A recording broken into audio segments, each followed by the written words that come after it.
Definitely ನಾನು ಇದ್ರ ಹಿಂದೆ ಅನುಭವಿಸಿದ್ದೀನಲ್ವಾ. ಆತುರಾತ್ರವಾಗಿ ಮಾಡಿದಾಗ ಏನಾಗುತ್ತೆ ಅಂತ ದೊಡ್ಡ ಅನುಭವ ನನಗಾಗಿದೆ. ಹಾಗಾಗಿ ನಾನು ಆ ಥರನೇ ಮಾಡ್ತಿಲ್ಲ. ಕೃಷ್ಣ ಸರ್ಗೆ ಅನಿಸ್ತಿರ್ಬೋದು, ನಾಗಭೂಷಣ್ ಅವ್ರಿಗೆ ಅನಿಸ್ತಿರ್ಬೋದು, ಚಂದ್ರು ಏನು ಇಷ್ಟು ರಿಲ್ಯಾಕ್ಸ್ ಆಗಿ ಮಾಡ್ತಾಯಿದ್ದಾರೆ ಫಾದರ್ ಅಂತ ನನಗೆ ಚೆನ್ನಾಗಿ ಅರ್ಥ ಆಗಿದೆ. ನಾವು ಎಷ್ಟು ಬೇಗ ಬಂದ್ವಿ ಅನ್ನೋದಕ್ಕಿಂತ ಹೆಚ್ಚಿಗೆ ನಾವು ಹೇಗೆ ಬಂದ್ವಿ ಅನ್ನೋದೇ ಮುಖ್ಯ ಆಗುತ್ತೆ. ಅಂದರೆ ಪ್ಲ್ಯಾನ್ ಮಾಡಿಕೊಂಡು ರಿಲೀಸ್ ಡೇಟು, ಸಮಯ, ಸಂದರ್ಭ ಇವೆಲ್ಲವೂ ಕೌಂಟ್ ಆಗುತ್ತೆ ಅಂತ ನನಗೆ ಇದರಿಂದಿನ ಅನುಭವ ಇದೆ. ಹಾಗಾಗಿ ಶ್ರೀಕಾಂತ್ ಸರು ನಾವಿಬ್ಬರು, ನಮ್ಮ ಶ್ರೀಕಾಂತ್ ಸರ್ ಹೇಳ್ತಾರೆ, ಚಂದ್ರು ಆರಾಮಾಗಿ ನೋಡಿಕೊಂಡು ಹಿಂದೆ ಮುಂದೆ ಸಿನಿಮಾಗಳು ಸಮಯ ನೋಡ್ಕೊಂಡು ಮಾಡಿ. ನಾನು ಬ್ರದರ್ಗೆ ಹೇಳಿದೆ, ಬ್ರದರ್ ಇಬ್ಬರು ಸಿನಿಮಾ ಮಾಡಿದ್ವಿ, ನಿಮ್ಮದು ಹಿಟ್ ಆಗುತ್ತೆ, ನಮ್ಮದು ಹಿಟ್ ಆಗುತ್ತೆ, ಚೆನ್ನಾಗಿ ಮಾಡಿದ್ವಿ ಪ್ರೀತಿಯಿಂದ, ಇಬ್ಬರು ಪ್ಲ್ಯಾನ್ ಮಾಡ್ಕೊಂಡು ಬರೋಣ ಅಂದೆ. ಕೃಷ್ಣ ಬ್ರದರ್ ಹಾಗೆ ಆಯಿತು ಅಂತಂದರು. ಅದಕ್ಕೆ 26 ಅಂತ ಹಾಕಿದ್ದೀವಿ. ಫಸ್ಟ್ ಹಾಫ್ ಒಳಗಡೆ ಇಬ್ಬರು ಯಾವುದು ಅಂತ ಅನೌನ್ಸ್ ಮಾಡ್ತೀವಿ. ಕೃಷ್ಣ ಅವರೇ, ಕೃಷ್ಣ ನಿಮ್ಮ ಸಿನಿಮಾ ಜರ್ನಿಗೆ ನಿಮ್ಮ ತಂದೆಯವರ ಸಿನಿಮಾ ಎಷ್ಟು ಕನೆಕ್ಟ್ ಆಗುತ್ತೆ? ಆ್ಯಸ್ ಎ ಫಾದರ್ ನಿಮ್ಮ ತಂದೆಯವರ ಸಪೋರ್ಟು ಮತ್ತು ಈ ಸಿನಿಮಾದಲ್ಲಿರುವಂಥ ಕಂಟೆಂಟು ಎಲ್ಲೋ ಒಂದು ಕಡೆ ತಂದೆ ಎಷ್ಟು ಮುಖ್ಯ ಅನ್ನೋದು ನಿಮ್ಗೆ ಅನಿಸುತ್ತೆ? ಅಲ್ಲ, ನಮ್ಮದು ನಮ್ಮ ತಂದೆದು ಬೇರೆಯೇ ಕತೆ.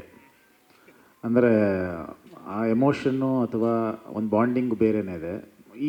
ಈ ಫಿಲಮಲ್ಲಿರೋ ಪಾತ್ರಗಳದ್ದು ಕಂಪ್ಲೀಟ್ಲಿ ಬೇರೆ ಇದೆ. ಅಂದರೆ ಎಲ್ಲರದು ಒಂದು ತಂದೆ ಮಗ ಎಮೋಷನ್ ಅನ್ನೋದೇ ಇದ್ದೇ ಇರುತ್ತೆ. ಬಟ್ ಆ ಕನೆಕ್ಷನ್ನು ಅಥವಾ ಆ ಎನ್ವೈರ್ಮೆಂಟು ಅಥವಾ ಅವ್ರು ಹೆಂಗೆ ಬೆಳ್ಕೊಂಬಂದಿದ್ದಾರೆ ಆ ಪರಿಸ್ಥಿತಿಗಳು, ಸೊ ಇವೆಲ್ಲ ಡಿಫ್ರೆಂಟ್ ಬರ್ತಾ ಇರುತ್ತೆ. ಸೊ ಅದರಲ್ಲೇ ಒಂದೊಂದು ಬ್ಯೂಟಿಫುಲ್ ಕಥೆಗಳು ಹುಟ್ಟೋದು. ಸೊ ಒಬ್ಬೊಬ್ಬರು ಲೈಫಲ್ಲೂ ಒಬ್ಬರು ಪ್ರತಿಯೊಬ್ಬರನ್ನ ತಂದೆ ಇಟ್ಕೊಂಡು ಒಂದು ಕತೆ ಮಾಡ್ಬೋದು.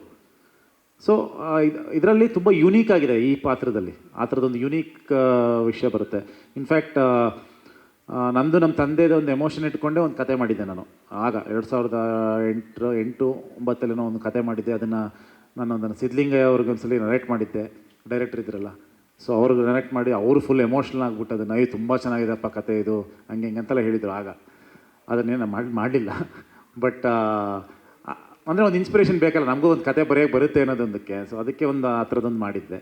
ಸೊ ಆ ಥರದ್ದು ಪ್ರತಿಯೊಬ್ಬನ ಲೈಫಲ್ಲಿ ಅವ್ರ ತಂದೆ ಆಗ್ಬೋದು, ತಾಯಿ ಆಗ್ಬೋದು, ಒಂದು ಕತೆ ಹುಟ್ಟುತ್ತೆ. ಸೊ ಅದರಲ್ಲಿ ಇದು ವಿಶೇಷವಾದ ಕತೆ, ತುಂಬ ವಿಶೇಷವಾಗಿದೆ. ಬೇರೆ ಥರ ಇದೆ, ತುಂಬ ಡಿಫ್ರೆಂಟ್ ಆಗಿರೋಂಥ ಒಂದು ಕತೆ ಇದು. ಆ ಕತೆಗೆ ಮತ್ತೆ ಜೀವ ಬರುತ್ತಾ ಗೊತ್ತಿಲ್ಲ. ಅಂದರೆ ಆ ಯೋಚನೆಗಿಂತ ಸ್ವಲ್ಪ ಮುಂದಕ್ಕೆ ಬಂದುಬಿಟ್ಟಿದ್ದೀನಿ. ಸೊ ಗೊತ್ತಿಲ್ಲ, ನೋಡೋಣ.